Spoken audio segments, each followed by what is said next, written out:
you can see the United States is a large country by area, more than 3 million square miles to be exact. And indigenous people have been on this land for generations, which is why I made a stop at the Five Civilized Tribes Museum.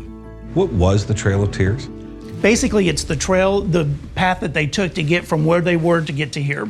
There's actually different paths for different tribes, but they all came to convene in areas probably around the Memphis or Fort Smith area, and then came over. It was called the Trail of Tears because of the amount of people who died and were basically left laying on the side of the road. It was literally a death march, but it was deemed that, and if you got here, then you did get an allotment, you did get property. What years are we working with? The time frame? 1830s. So this is the end of the Trail of This Tears. is the end. It doesn't extend further It does past not. this. Indian Territory becomes Sequoia Nation, which would have been its own state.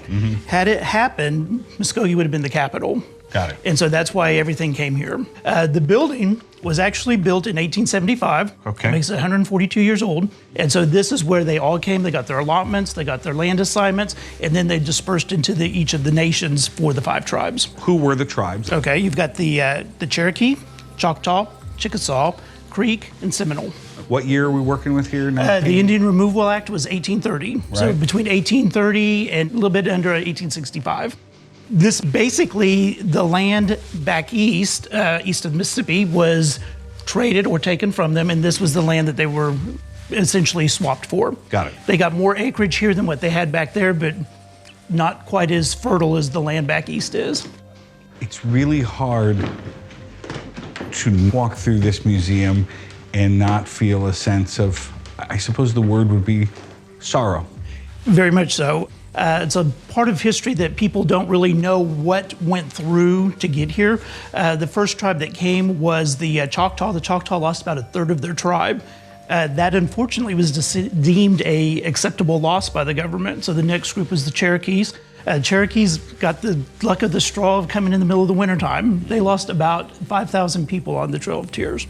And then the other tribes followed. The last group was the Seminole. They came actually through the waterways. They didn't come by land. Yeah. When we try to describe it to school kids during tours, we go more on the heartache of walking the tour instead of actually what happened on the tour. People being in stockades and prison camps and shackled and stuff like that. It's really important that this information is presented in an authentic way. It's very important that we learn that maybe some of the things in some of our history books that even you and I read and were taught weren't exactly accurate. Exactly. And it's very enlightening to people when they find out basically it was genocide.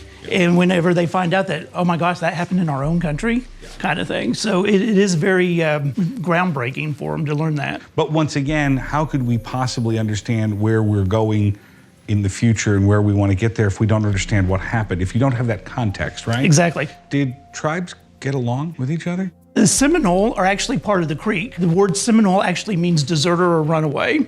And so whenever they split off from them, they went to Florida. Creek stayed in the Mississippi, Alabama area. Well, then at the end of the Trail of Tears, they were going to put them back together. And the Seminole were like, you can't do that. They're going to kill us because we deserted from them. So what they do, they butted the two nations right up beside each other. What do people not know? Right now we've got a boarding school exhibit, which a lot of things that people don't understand is that boarding schools at the turn of the century was important for the natives to become educated because of being taken advantage of in contracts and treaties. Except for boarding schools, were also known as manual labor schools. We've got a code talker exhibit. The last code talker died in 2016. We've got our map room or the removal room, archive room, tribal room. Each of the cases in the tribal room is maintained by each of the 5 civilized tribes. And then this is the library. So books that we have that are almost 200 years old have been digitized to where we never have to open them again. You can go in, you can scan the barcode, you can read it on your own device, you can go to their website and you can read it on there. And it's got everything from family Bibles to allotment maps, diaries. We have an actual copy of the state constitution. We have the city of Muskogee's incorporation. The constitution that the 5 tribes wrote. We've got about 3 years rotation worth of art. Our gallery is only as big as the building, so every month we switch that gallery out. How long would you recommend somebody, if they're coming for the first time, maybe they haven't been back since 3rd grade, we were talking about earlier, what do you think? If you are somebody that wants to stop and read everything, it's about an hour and a half. If you're somebody that likes to look at the art, depending on what show's going on, it's about 45 minutes to an hour. If you just want to blaze through, it's about 15 minutes. We can do it in 15 minutes. So it could be either way. Perfect. Thank you, man. I really Absolutely. appreciate this.